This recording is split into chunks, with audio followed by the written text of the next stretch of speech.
Hello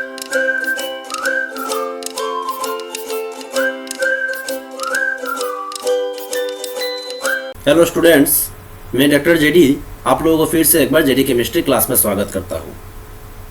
आज मैं आप लोगों के साथ डिस्कस करने जा रहा हूँ क्लास 11 का जो दूसरा चैप्टर है स्ट्रक्चर ऑफ एटम, उसी से रिलेटेड एक टॉपिक जो कि है डिस्कवरी ऑफ प्रोटॉन्स, और उससे related study of anode raise and characteristics of anode raise. ठीक है, तो आज हम लोग ये टॉपिक डिस्कस करने जा रहे हैं जिसमें हम लोग समझेंगे प्रोटॉन्स क्या चीज़ है, प्रोटॉन्स का आविष्कार कैसे हुआ था, ये प्रोटॉन्स का डिस्कवर कैसे हुआ था, किसने डिस्कवर किया था, किस प्रोसेस से उसका डिस्कवर हुआ था, किसने डिस्कवर किया था, ये आज हम लोग समझने वाले हैं। ठीक है, लेकिन और एक बात, प्रोटॉन्स का डिस्कवरी को समझने से पहले आप लोगों को इलेक्ट्रॉन्स का डिस्कवरी को समझना जरूरी है। अगर उसे आप लोग नहीं समझे इलेक्ट्रॉन्स का डिस्कवरी को, तो मेरे ख्याल से आप लोगों को डिस्कवरी ऑफ प्रोटॉन्स समझना थोड़ा मुश्किल हो सकता है। मैं इसीलिए आप लोगों को रिक्वेस्ट करता हूँ कि अगर आपने मेरा प्रीवियस डिस्कशन नहीं देखा जिसमें मैंने डिस्कवरी ऑफ इलेक्ट्रॉन्स के बारे में डिस्कस किया है, हाँ, तो उसे आप लोग देख लीजिएगा ताकि आज का जो प्रेजेंट डिस्कशन जो होने जा रहा है ये आप लोगों को अच्छा से समझ में आए। मैंने प्रीवियस डिस्कशन का लिंक ऊपर आई बटन पे दे रखा है और eight the same time description box में भी उसका लिंक दे रखा है। आप लोग उस लिंक को क्लिक कीजिएगा, देखिएगा, समझिएगा अच्छा से, तभी जाके आज का प्रेजेंट डिस्कशन आप लोगों को अच्छा से समझ में आएगा। ठीक है, तो चलो बिना देरी करते हुए हम लोग आज का जो टॉपिक है उसके ओर आगे बढ़ते हैं। तो study of anode raise, study of anode raise पहले ही हम लोगों ने चुना है इस टॉपिक के रिलेटेड, है ना? क्योंकि डिस्कवरी ऑफ प्रोटॉन्स को जानने से पहले हम लोगों को एनोड रेज जानना जरूरी है। जैसे कि प्रीवियस वीडियो में हम लोगों ने डिस्कवरी ऑफ इलेक्ट्रॉन्स जानने से पहले हम लोगों ने स्टडी ऑफ कैथोड रेज हम लोगों ने समझा था, तभी जाके इलेक्ट्रॉन्स का डिस्कवरी हम लोगों ने समझा कैसे डिस्कवर हुआ था। एग्जैक्टली उसी तरह से हम लोगों को अगर डिस्कवरी ऑफ प्रोटॉन्स जानना है तब हम लोगों को एनोड रेज का स्टडी करना जरूरी है। निश्चित रूप से एनोड रेज और प्रोटॉन्स का बीच में कुछ रिलेशन है, जिसके वजह से हम लोग सबसे पहले स्टडी करने वाले हैं क्या, एनोड रेज। और ये एनोड रेज क्या है, कहाँ से आया, किस टाइप ऑफ एक्सपेरिमेंट से इसका ओरिजिनेटेड हुआ, या तो उसका सोर्स क्या है, ये हम लोग जानने वाले हैं। ठीक है, तो एनोड रेज को स्टडी किया गया भैया डिस्चार्ज ट्यूब एक्सपेरिमेंट। देखिए, ये डिस्चार्ज ट्यूब एक्सपेरिमेंट मैंने प्रीवियस डिस्कशन में डिस्कस किया था। ये डिस्चार्ज ट्यूब एक्सपेरिमेंट वही एक्सपेरिमेंट है जिस एक्सपेरिमेंट के दौरान हम लोगों ने इलेक्ट्रॉन्स का डिस्कवर किया था। उसमें जे थॉमसन साहब ने इलेक्ट्रॉन्स का डिस्कवरी किया था थ्रू डिस्चार्ज ट्यूब एक्सपेरिमेंट, है ना? वही एक्सपेरिमेंट से ही हम लोग आज एनोड रेज का डिस्कशन करने वाले हैं। ठीक है, तो आज का जो एनोड रेज का जो स्टडी हम लोग करने जा रहे हैं, ये किसने किया स्टडी, ये क्या है आपका गोल्डस्टीन साहब ने, ई गोल्डस्टीन। तो ये जो डिस्चार्ज ट्यूब एक्सपेरिमेंट है आप लोग देखिए, this is similar to that of experiment performed by J Thomson while discovering electrons। Actually वही एक्सपेरिमेंट है जो जे थॉमसन साहब ने रिप्रेजेंट किया था, है ना। तो ये एक्सपेरिमेंट में आप लोग देखिए, एक सिलेंड्रिकल ग्लास ट्यूब है ना, और दो इलेक्ट्रोड से, एक नेगेटिव इलेक्ट्रोड एक पॉजिटिव इलेक्ट्रोड, है ना, और दोनों इलेक्ट्रोड एक हाई वोल्टेज सोर्स से कनेक्ट किया गया है। और ये जो सिलेंड्रिकल ग्लास ट्यूब है, इसके अंदर में आपका गैस है, और वो गैस जो है, उसके अंदर में जो गैस है, वो गैस मेंटेन किया गया है एट एक्सट्रीमली लो प्रेशर। और वो लो प्रेशर को मेंटेन करने के लिए ये सिलेंड्रिकल ट्यूब को यहाँ से आप लोग देख सकते हैं, एक वैक्यूम पंप से कनेक्ट कर दिया गया। देखिए, एक वैक्यूम पंप से कनेक्ट कर दिया गया ताकि गैस का लो प्रेशर बने रहे inside the glass cylindrical tube. ठीक है, तब देखा गया कि in addition to that of cathode rays that we have studied while discovering the electrons in the previous video, it has been seen that some rays also start moving towards cathode from the anode. That means these rays traveled in a direction opposite to that of cathode rays. ये जो rays का movement opposite to the direction to that of cathode rays was studied by whom? By Goldstein. This person, इन्होंने study किया था कि सिर्फ cathode rays ही उस सिलेंड्रिकल ग्लास ट्यूब में ट्रेवल नहीं करता है, उसके अलावा दूसरा कुछ रेज भी है जो ये ग्लास ट्यूब के अंदर चल रहा है या तो मूवमेंट हो रहा है ना। जो कहां से जाता है? वो जाता है आपका एनोड से होकर कैथोड पे जाता है। प्रीवियस डिस्कशन में हम लोगों ने क्या कहा था? कुछ रेज ट्रेवल होता है फ्रॉम कैथोड टुवर्ड्स एनोड। आज का डिस्कशन में हम लोग बोल रहे हैं कि they travel from anode towards cathode, है ना। ठीक है, तो देखिए, the presence of negatively charged electron in an atom shows that there must be some positively charged species because atom as a whole is electrically neutral. Goldstein discovered that in addition to cathode rays, a new kind of rays are also found streaming behind the cathode in the discharge tube experiment. These rays traveled in opposite direction to that of cathode rays. तो देखिए, Goldstein साहब ने क्या सोचा कि हम लोग जानते हैं कि atom as a whole is a electrically neutral species, है ना। क्योंकि एटम में अगर कोई चार्ज होता तो उसमें दूसरा इफेक्ट आ जाता, है ना। अगर चार्ज होता तो जो भी एलिमेंट का वो एटम होता, वो एलिमेंट में चार्ज आ जाता, है ना, उससे कुछ दूसरा इफेक्ट हो जाता। लेकिन ऐसा तो होता नहीं है नेचर में। इसका मतलब क्या हुआ? इसका मतलब यही हुआ कि atom as a whole is electrically neutral.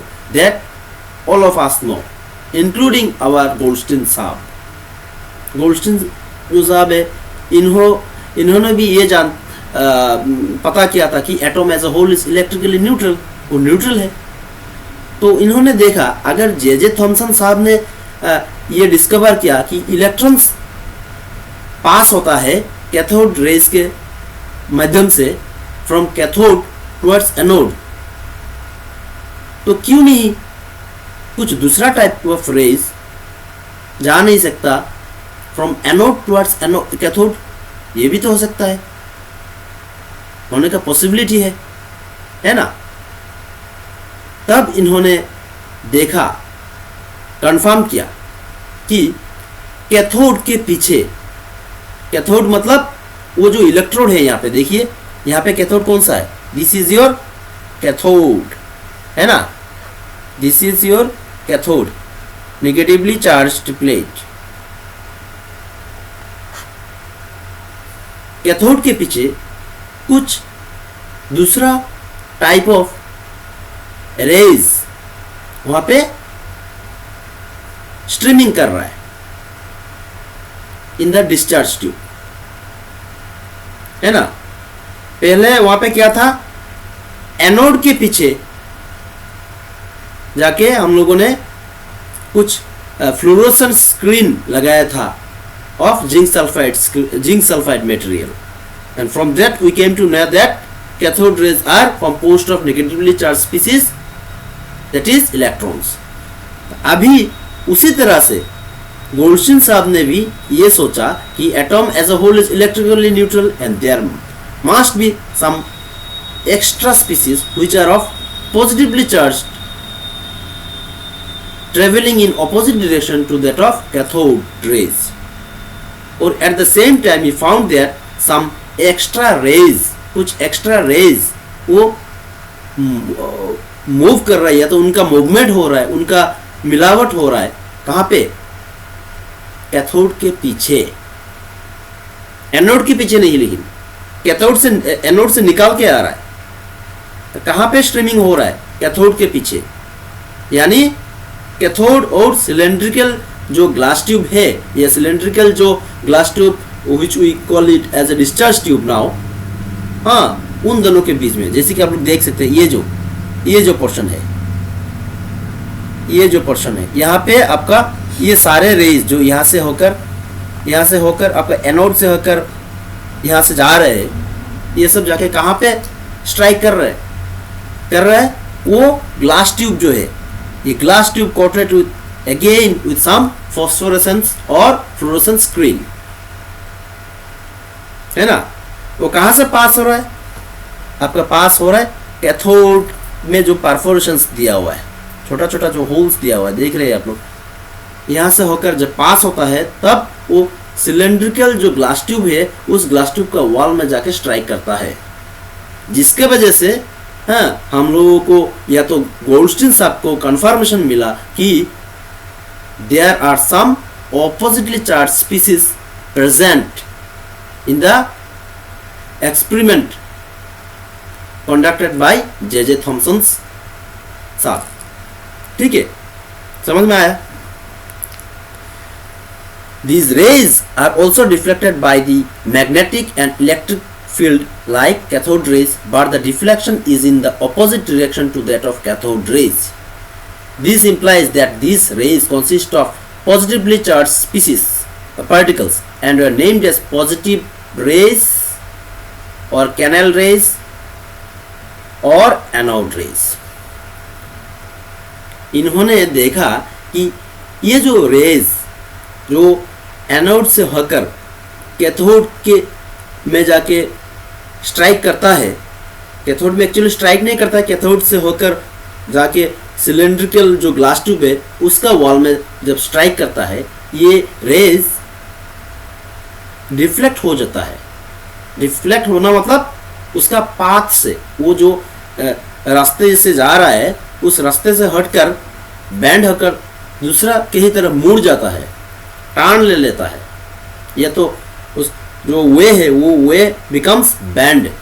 अगर मान लीजिए ये ऐसा जा रहा था, हाँ, ये rays from anode to cathode, but on application of electric field instead of going like that it will go like that.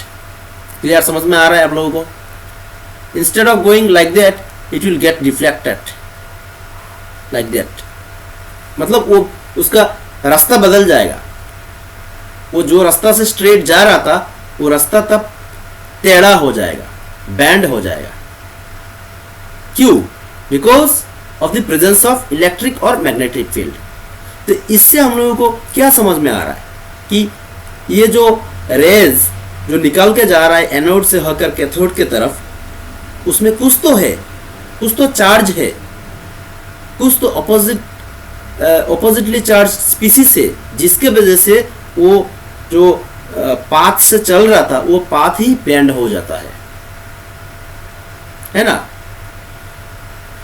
Path he bend हो जाता है।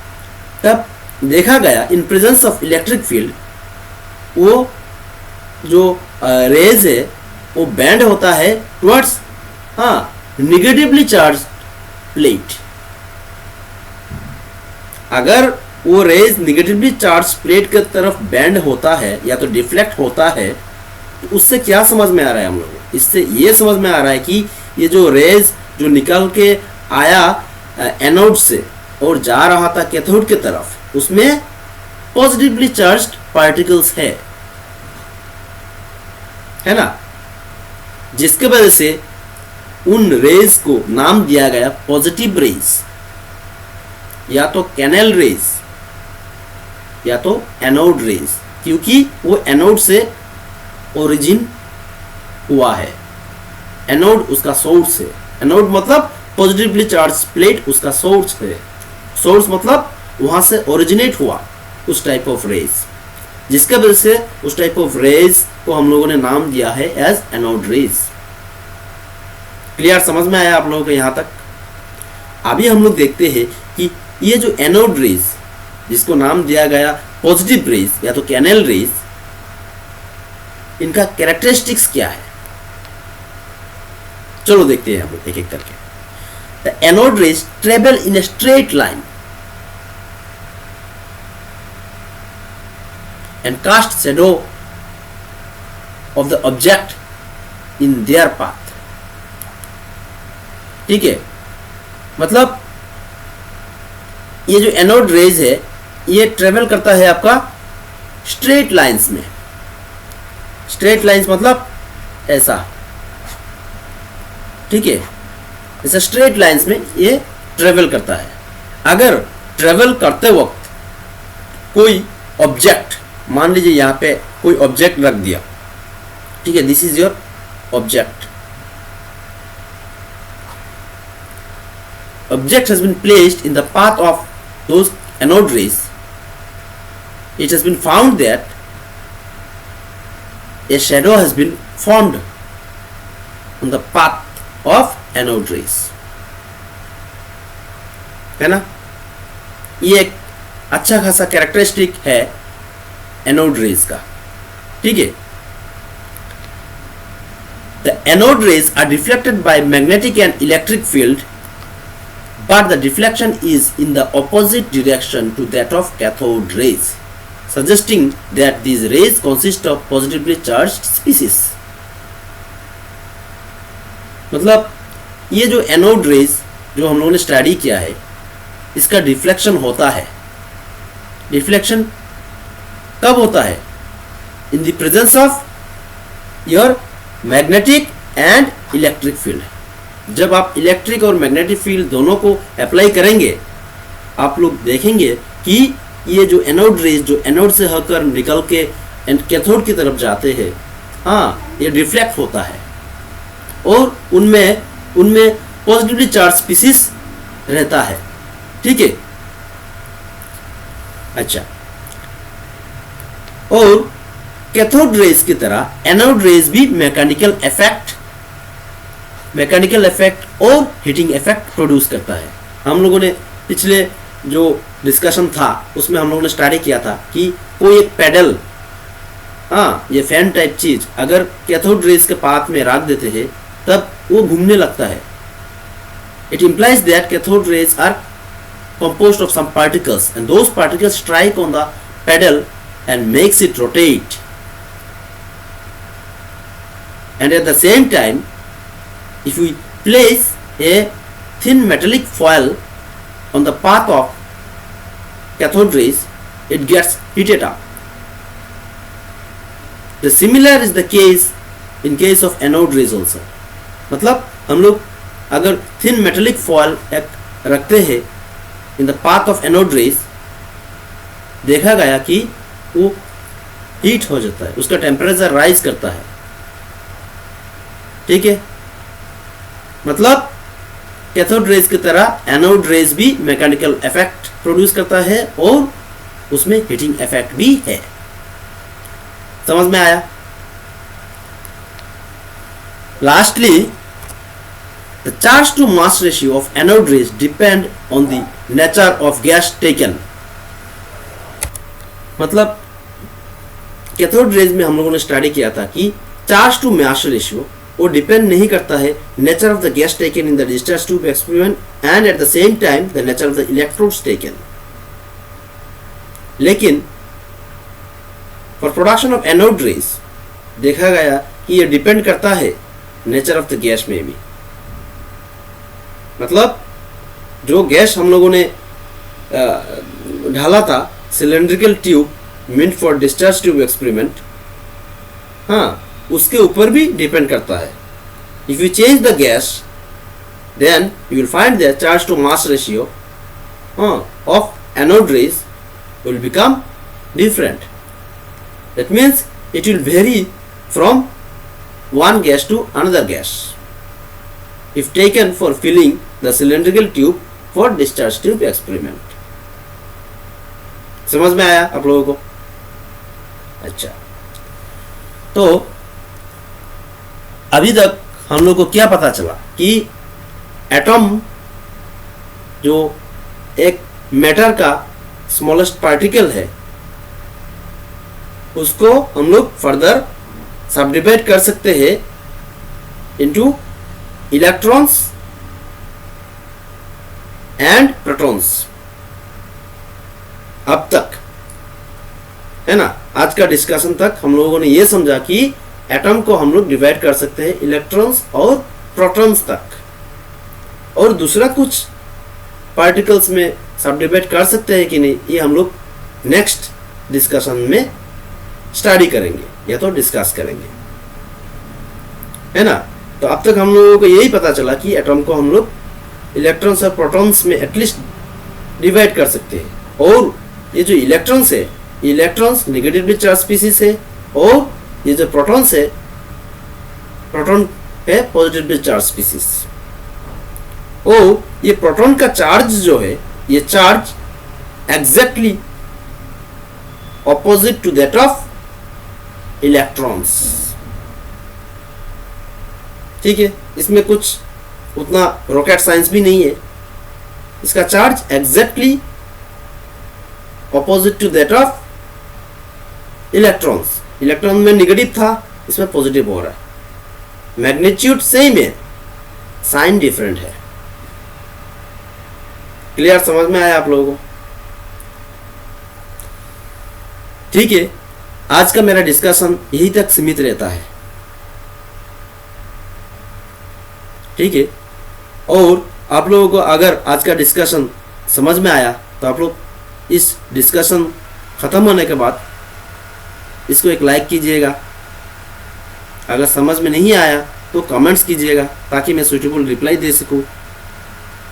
और मैं आप लोगों से ये रिक्वेस्ट करता हूँ कि प्लीज़ इस चैनल को सब्सक्राइब करना और बेल बटन को प्रेस करना, और जितना हो सके अपने दोस्तों के साथ शेयर करना ताकि उन्हें भी थोड़ा बेनिफिट हो इस डिस्कशन के दौरान। ठीक है, तो थैंक यू, मिलते हैं नेक्स्ट डिस्कशन में।